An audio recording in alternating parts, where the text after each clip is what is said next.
Well, we just saw an extraordinary performance by this president. Chris, yes, this was more than an hour. His only apology was to his family for sticking with him through what he called a dirty, rotten deal.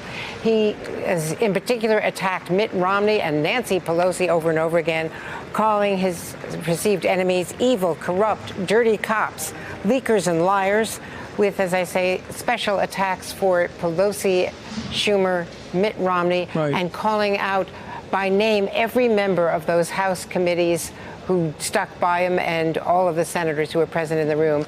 An extraordinary ad-libbed stream of consciousness performance by the President of the United States, including, in my recollection, the first time the word BS, and he didn't abbreviate it, was used in the East Room in a formal presidential address. Chris, your final thoughts?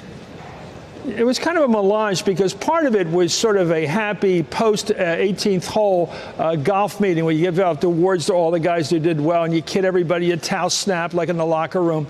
But the evil part, or I should say the serious part, was the revenge contract he signed basically against what he calls the deep state, going after Peter Strzok and Lisa Page and Comey and the author of the dossier and going back into the very roots of the investigation that led to his impeachment in the House. He wants to get to the root of it. He wants to root it out.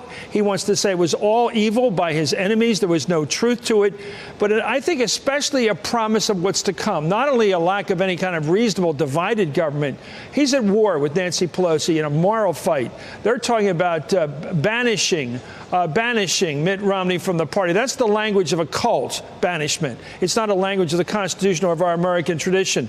Banishment for the one guy who dared in the United States Senate to vote to convict. I think it's also an attempt by the president to basically tell his troops, here's the fighting line right now. We're going after everybody who went after us. We're going to fight to the death. We're going to get them. It's about righteous moral indignation. Our family's been abused. I've been abused. The Constitution's been abused. We've got to get these people. We've got from now to November to do it. This is to me, a cri de guerre. This is a fight to war. He's calling his troops to fight to the death against the Democrats and the American bureaucracy itself. This is the starkest fight I've ever seen declared by any American politician.